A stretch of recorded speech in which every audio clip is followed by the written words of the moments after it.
നമസ്കാരം.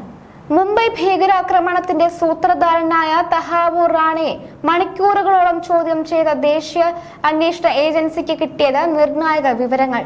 റാണയെ ദിവസവും 8 മുതൽ 10 മണിക്കൂർ വരെ ചോദ്യം ചെയ്യുന്നുണ്ട്. അമേരിക്കയിൽ നിന്ന് ഇന്ത്യയിലേക്ക് കൊണ്ടുവന്നതിനു ശേഷം ഡൽഹി കോടതിയുടെ ഉത്തരവ് പ്രകാരം റാണയുടെ വൈദ്യ പരിശോധന ഉറപ്പാക്കാനും അഭിഭാഷകനെ കാണാൻ അദ്ദേഹത്തെ അനുവദിക്കാനും ശ്രമിക്കുന്നുണ്ടെന്ന് NIA വൃത്തങ്ങൾ പറഞ്ഞു. CGO കോംപ്ലക്സിലെ ഭീകരവിരുദ്ധ ഏജൻസിയുടെ ആസ്ഥാനത്തെ അതീവ സുരക്ഷാ സെല്ലിലാണ് റാണയെ പാർപ്പിച്ചിരിക്കുന്നത്. 24 മണിക്കൂറും കാവലുണ്ട്. റാണയുടെ കൊച്ചി സന്ദർശനമടക്കം നിർണായക വിവരങ്ങൾ ഇപ്പോൾ കിട്ടിയിട്ടുണ്ട്. മുംബൈ ഭീകരാക്രമണത്തിന് മുൻപ് തഹാവൂർ റാണ ദുബായിൽ കണ്ടുമുട്ടിയ ദുരൂഹ വ്യക്തിയെക്കുറിച്ച് NIA അന്വേഷണം ആരംഭിച്ചിട്ടുണ്ട്.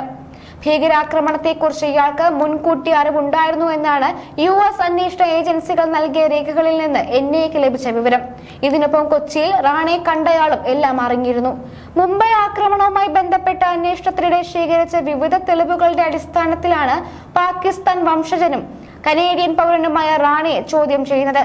മറ്റൊരു സൂത്രധാരനായ ഡേവിഡ് കോൾമാൻ ഹെഡ്ലിയുമായി നിരന്തരം ഇയാൾ ബന്ധപ്പെട്ടതായുള്ള തെളിവുകൾ ലഭിച്ചിട്ടുണ്ടെന്നാണ് അന്വേഷണ ഏജൻസി വൃത്തങ്ങൾ പറയുന്നത്.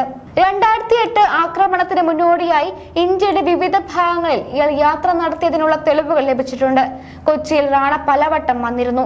കൊച്ചിയിൽ റാണ കണ്ടയാളെ NIA കസ്റ്റഡിയിൽ എടുത്തിട്ടുണ്ട്. നിരോധിത സംഘടനയുമായി അടുത്ത ബന്ധമുള്ള വ്യക്തിയാണ് നിരീക്ഷണത്തിലുള്ളത്. തീവ്രവാദ കേസിൽ ജയിലിലുള്ള തടിയന്റെ വിട നസീറുമായി ബന്ധമുള്ള വ്യക്തിയാണ് NIAയുടെ കസ്റ്റഡിയിലുള്ളതെന്നും സൂചനകളുണ്ട്. എന്നാൽ ഇതുമായി ബന്ധപ്പെട്ട വിവരങ്ങളൊന്നും NIA പുറത്തുവിട്ടിട്ടില്ല. മലയാളിയാണോ കസ്റ്റഡിയിലുള്ളതെന്നും വ്യക്തമല്ല. ഇന്ത്യയിലെ റാണയുടെ യാത്രകൾക്കെല്ലാം ഇയാൾ സൗകര്യമൊരുക്കിയെന്നാണ് സൂചന. ദുബായിൽ റാണ ബന്ധപ്പെട്ടതാരെയെന്നും മുംബൈ ഭീകരാക്രമണത്തിൽ അയാളുടെ പങ്ക് എന്താണെന്നും അന്വേഷിച്ചു വരുന്നതായി NIA സ്ഥിരീകരിച്ചു. ഉടൻ ഒരു ഭീകരാക്രമണം നടക്കുമെന്നും അതിനാൽ ഇന്ത്യയിലേക്ക് യാത്ര ചെയ്യരുതെന്നും ഡേവിഡ് കോൾമാൻ ഹെഡ്ലി എന്ന ദാവൂഡ് ഗിനാനി 2008 റാണയ്ക്ക് മുന്നറിയിപ്പ് നൽകിയിരുന്നതായി NIA വൃത്തങ്ങൾ വ്യക്തമാക്കി. ഹെഡ്ലിയാണ് ഭീകരാക്രമണ ഗൂഢാലോചനയിൽ പങ്കുള്ള ദുരൂഹ വ്യക്തിയുമായി ദുബായിൽ റാണയ്ക്ക് കൂടിക്കാഴ്ച ഒരുക്കിയത്. ഭീകരാക്രമണം ആസന്നമാണെന്ന വിവരം റാണയെ അറിയിച്ചതും ഇയാൾ മുഖേനയാണ്. ദുബായിൽ റാണ കണ്ടയാൾക്ക് പാകിസ്ഥാൻ ചാര സംഘടനയായ ISIയുമായി ബന്ധമുണ്ടായിരുന്നോ എന്നും NIA അന്വേഷിച്ചു വരുന്നു.